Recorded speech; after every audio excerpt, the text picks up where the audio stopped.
Welcome to Two Boys in a Book. These are nighttime readings from a mom and her two boys. Let's go on an adventure through reading.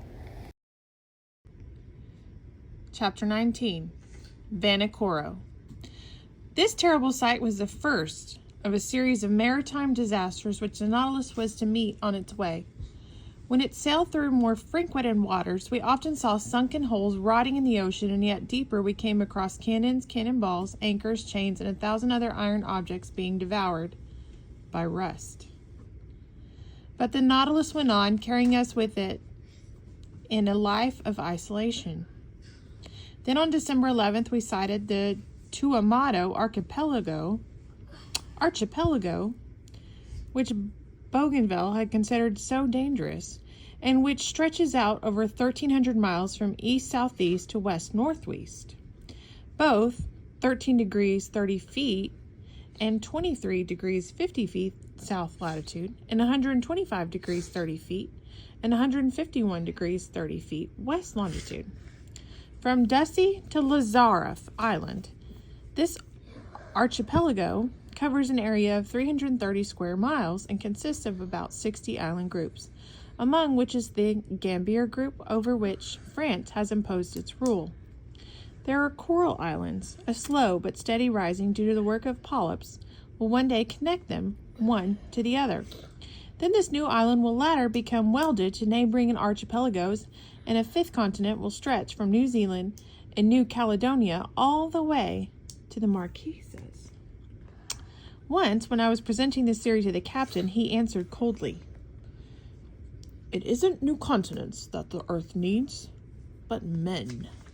Of course, our course had taken us in the direction of Clermont-Tonnerre Island, one of the most peculiar of the whole group, which was discovered in 1822 by Captain Bell of the Minerva.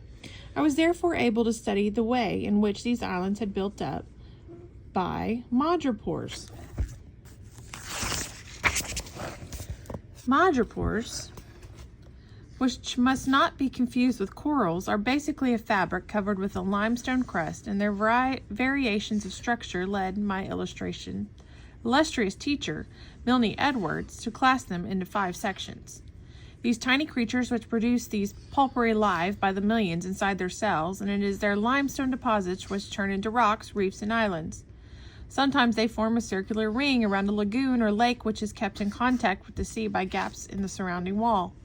Other times they form a barrier reef like those of the coast of New Caledonia and various of the Tuamato Islands. And yet other places, like Reunion Island and the Mauritius, they have formed steep, high-fringing reefs next to which the ocean drops off to considerable depths. As we cruised only several hundred yards off Clermont-Tonnerre Island, I gazed in admiration at this huge edifice built by microscopic workers. These walls had been formed by several kinds of madrepores, principally millipores, Astrea, and Meandria. These polyparies grow mainly in the more agitated water near the surface, and thus build their foundations from above, foundations which slowly sink along with the remains of secretion supporting them. This, at least, is Darwin's theory, one which I feel superior to that which says that the madrepores are only built up on top of mountains or volcanoes submerged only several feet below the surface of the sea. I was able to observe these strange walls from very near, for where they dropped off into deep water, our sound read more than 1,000 feet. In addition, our electric light made this brilliant limestone sparkle. Conseil asked me how long it took these colossal reefs to form, and I astonished him greatly by telling him that scientists had calculated that they grew at the rate of 1/8 of an inch per century. "So in order for walls to grow this high," he said, "it must have taken 192,000 years, Conseil, and we would therefore have to stretch biblical times much further back into the past. Besides, the formation of coal, that is to say, the mineralization of forests buried by floods, required an even longer period of time. But when they use the word day in the Bible, they must mean a whole epoch, and not just the time from one sunrise to the next, for according to the Bible itself, the sun does not date from the first day of the creation." When the Nautilus came back to the surface, I could make out the entire island of Clermont-Tonnerre with its low tree-covered outline. Its madreporic rocks had evidently been fertilized by waterspouts and storms. One day, a seed brought by a hurricane from nearby lands fell on limestone surface covered with decomposed fish and marine plants, which formed a kind of primitive soil. Then, a coconut brought by the waves arrived on this new shore. It took root. As it grew, the tree prevented water from evaporating. A stream was born. Then, little by little, vegetation gained ground. Several small creatures, worms, and insects arrived on tree trunks which the wind had torn from neighboring islands. Turtles came to lay their eggs there. Birds nested in young trees. Thus, animal life developed, and finally man, attracted by its fertility, appeared. This is how microscopic animals built islands. Towards evening, Clermont-Tonnerre melted into a distance, and the Nautilus then altered its course considerably. After touching the Tropic of Capricorn at 135 degrees west longitude, it started off in a west-northwesterly direction, making its way through the intertropical zone. Even though the summer's sun beat down fiercely, we felt no discomfort from its heat, for at depths of 100 to 150 feet below the surface, the temperature never rose above 50 or 55. On December 15th, we passed to the west of the bewitching Society Islands and charming Tahiti, the queen of the Pacific. That morning I saw several miles to leeward that the high mountains of this island. The waters near it furnished us with excellent fish for our menus: mackerel, bonito, albacore, and several varieties of a sea serpent called Amune fori. The Nautilus had by then traveled 8,100 miles. 9,720 had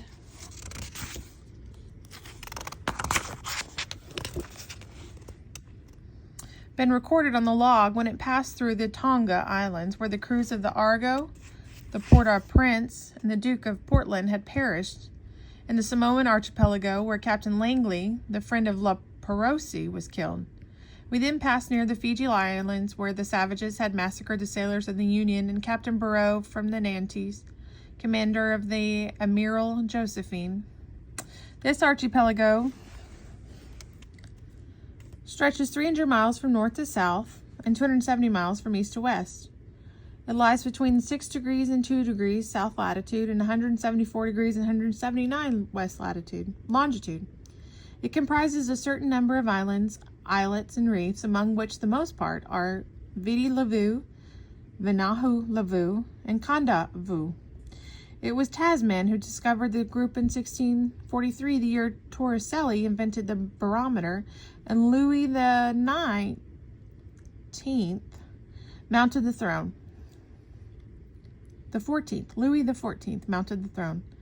I leave the reader to decide which of these events have been more useful to the human race. Then came Cook in 1714, D'Entre-Costio in 1793, and finally de Mont d'Urville in 1827 untangled the geographical web of this archipelago. The Nautilus headed for Walaya Bay, where Captain Dillon, who had first uncovered the mystery of La Perouse's shipwreck, had such terrible adventures. The bay was dragged several times and furnished a vast amount of excellent oysters. We ate an enormous amount, opening them right up at the table as Seneca advised. These mollusks belong to a species called Ostrea eomatosa, which is very common of Corsica. The Walaya oyster bed must have been enormous, and surely without many forces destroying them, these beds would end up filling the world's bays, for up to 2 million eggs have been counted with a single oyster. And the only reason Ned Land did not regret his gluttony is that the oyster is the only article of food that never causes indigestion. In fact, it takes at least 6 dozen of these creatures to furnish 315 grams of nitrogenous substance necessary for a man's daily sustenance. On December 25th, the Nautilus was navigating among the New Hebrides, which was discovered by Quiros in 1606, explored by Bougainville in 1768, and given their present name by Cook in 1773. The main part of this group is formed by 9 large islands stretching out in the line 360 miles long from north-northwest to south-southeast, situated between 15 degrees and 2 degrees south latitude and between 164 and 168 east longitude. We passed fairly close to Aruhu Island, which seemed like a massive green forest dominated by a very high peak. It was Christmas Day, and Ned Land seemed to feel very keenly that the lack of any celebration for any Protestants it is the most important of all their holidays. I had not seen Captain Nemo for a week when on the morning of the 27th he entered the lounge, and as always he acted as if he had just left us 5 minutes before. I was busy tracing the Nautilus's course on the map when the captain came over, put his finger on a certain place on the chart, and spoke only one word. Vanikoro. It was a magic name. This was the island where La Perouse's ships had been founded. I got up brusquely.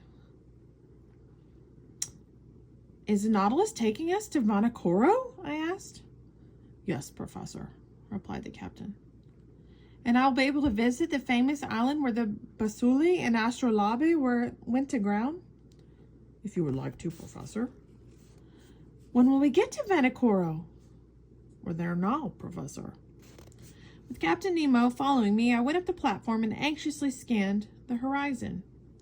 To the northeast, there emerged two volcanic islands of different heights and surrounded by a coral reef measuring 40 miles in circumference.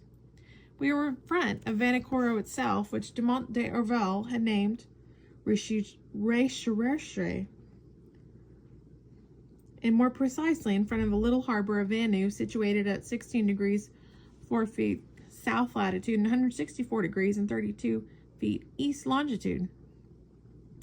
The land seemed covered with greenery from the beach to the peaks in the interior, dominated by Mount Kapogo, 2,836 feet. After crossing the outer fringe of rocks through a narrow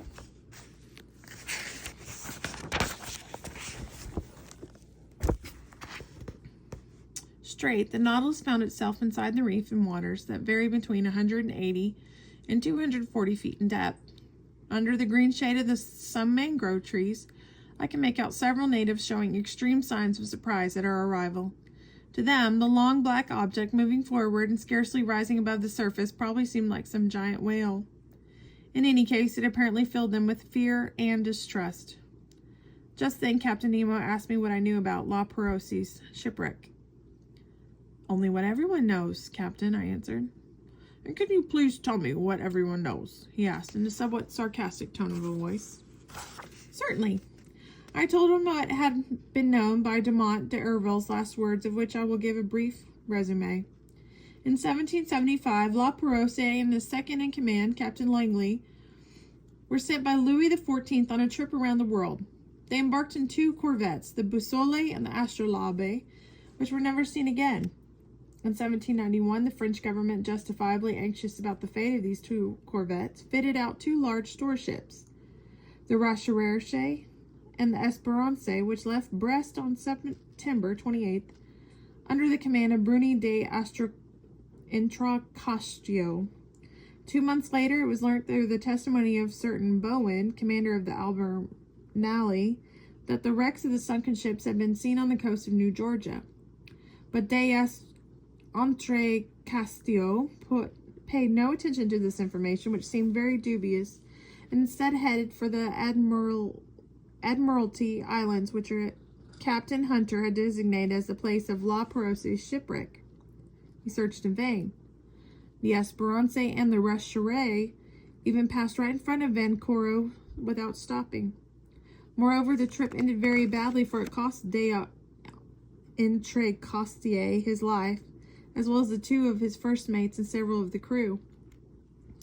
It was Captain Dillon, in an old haunt in sailing Pacific waters, who first found the undeniable evidence of the shipwrecked men. On May 15, 1824, his ship, the St. Patrick, was passing by Tikopia Island. One of the New Hebrides, where a native sailor in a dugout canoe came alongside him and sold him an engraved silver sword hilt. This native, moreover, said that when he had been in Vanikoro 6 years before, he had seen two Europeans from some ships that had gone around many years before on the reefs of the island. Dillon guessed that these were La Perouse's ships, which disappearance had caused such a stir throughout the world. He tried to sail to Vanikoro where, according to this native, there was still numerous remains of the ships, but contrary winds and currents prevented him from doing so. Dillon returned to Calcutta. There he was able to interest the Asiatic Society and the East India Company in his discovery. A ship, which he christened the Recherche, was put at his disposal, and he left on January 23, 1827, accompanied by a French agent.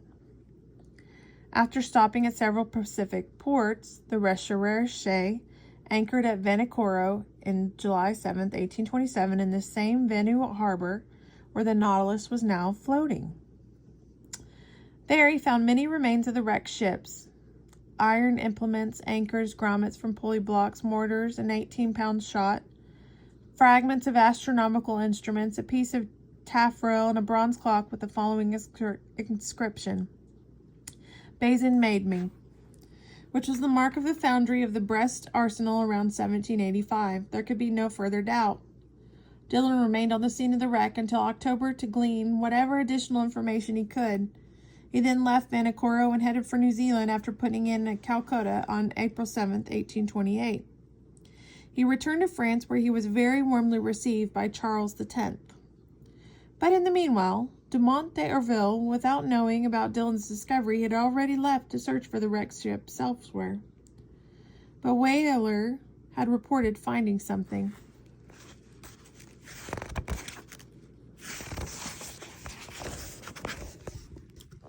Some medals, and across the St. Louis in the hands of savages of the Louis Side archipelago in New Caledonia.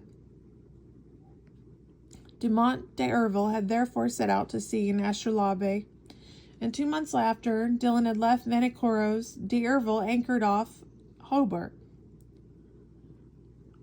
There he found out about Dillon's work. In addition, he learned that a certain James Hobbs, first mate of the Union from Calcutta, had gone ashore on an island situated 8 degrees 18 feet south latitude and 156 degrees 30 feet east longitude, and had seen some natives using iron bars and wearing red cloth. Dumont d'Urville was somewhat perplexed, and he did not know if he could believe the stories he had read in other unreliable newspapers. He nevertheless decided to follow in Dillon's footsteps. On February 10, 1828, the Astrolabe appeared off Tikopia, took a deserter living on the island as a guide and interpreter, headed for Vanikoro, and sighted it on February 12th. D'Urville skirted its reefs until the 14th. Only on the 20th did he anchor inside the barrier in Vanu Harbor. On the 23rd, several ship officers walked around the island and brought back some remains of no importance. The natives, adopting a system of denial and evasion, refused to show them where the accident had taken place. This shiftiness made them think that the natives had maltreated and shipwrecked men, and in fact they seemed to fear that Dumont d'Urville had come to avenge La Pérouse and his unfortunate companions. Nevertheless, on the 26th, the natives, finally won over by presence and understanding they had no reason to fear their reprisals, led the first mate, Monsieur Jacquinot, to the scene of the shipwreck. There, in 20 or 25 feet of water between Pacu and Vanu reefs, lay anchors, cannons, and iron and lead ballast, all caked with limestone deposits. The longboat and the whaleboat of the Astrolabe were sent to the spot, and after long, exhausting effort, their crew was able to haul up an anchor weighing 1,800 pounds. A cast iron 8-pound cannon, a piece of lead ballast, and 2 copper shots.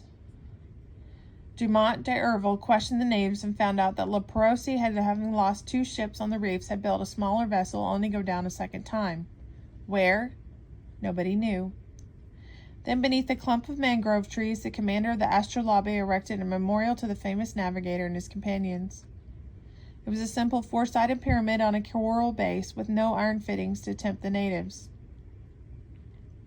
Then Dumont d'Urville wanted to leave, but since his crew had come down with fever, come in these unhealthy islands, and since he himself was very sick, he was unable to weigh anchor till the 17th of March. In the meanwhile, the French government had become very worried that Dumont d'Urville did not know about Dillon's discovery, and sent to Vanikoro a corvette stationed on the west coast of America called the Bayonnaise, under the command of Legarante de Tromelin. The Bayonnaise anchored off Vanikoro several months after the departure of the Astrolabe, It found nothing new, but was able to report that the savages had not touched the memorial to La Perouse. This is essentially what I told Captain Nemo. So it's still not known, he said, where the third ship constructed by the shipwrecked men perished. No one knows. Captain Nemo said nothing, but beckoned me to follow him into the lounge.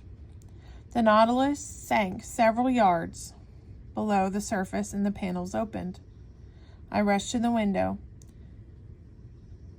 and beneath, incrustations of coral fungi, Siphonoloa,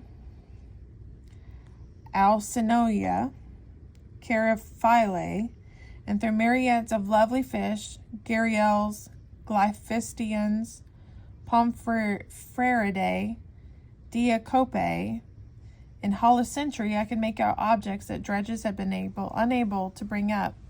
Iron stirrups, of foot ropes, anchors, cannons, shot.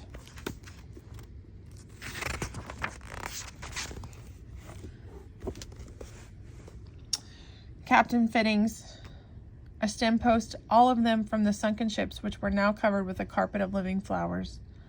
While I was looking at these pitiful wrecks, Captain Nemo said gravely, on December 7th, 1785, Commander Le Perouse left with the Boussole and Astrolabe. He first anchored at Botany Bay, afterward visited the Friendly Islands and New Caledonia, headed for the Santa Cruz Archipelago, and then put it into a Numuka in the Hapai Island. Finally, the ships arrived near the unknown reefs of Vanikoro. The Boussole, which was in the lead, ran aground on the southern shore, and the Astrolabe came to its assistance and suffered the same fate. The first ship was destroyed almost immediately, but the second, stranded to leeward, held together for several days. The natives received the shipwrecked men quite warmly. They installed themselves on the island and built a smaller vessel from the remains of the other two. Several sailors chose to remain at Vanikoro. The others, weak and ill, left with La Perouse. He headed for the Solomon Islands, and they perished with all their hands on the western coast of the main island of the group, between Cape Deception and Cape Satisfaction. But how do you know all this? I cried. Here's what I found on the spot of their last shipwreck. Captain Nemo showed me a tin box stamped with the French coat of arms and all corroded by salt water. He opened it, and I saw a bundle of papers, all yellow but still legible. They were the actual instructions of the Minister of the Navy to the commander, Le Perouse, annotated along the margins in Louis XIV's own handwriting. Ah, what a fine death for a sailor, said Captain Nemo. How tranquil is a coral tomb, and may the heavens grant that my companions and I be buried in no other. Thank you for listening. Pop back in tomorrow for chapter 20, My Friends Went to Sleep. So we'll see you tomorrow. Make sure you check out their gaming channel, Riker and Boone, and hit subscribe. Thanks.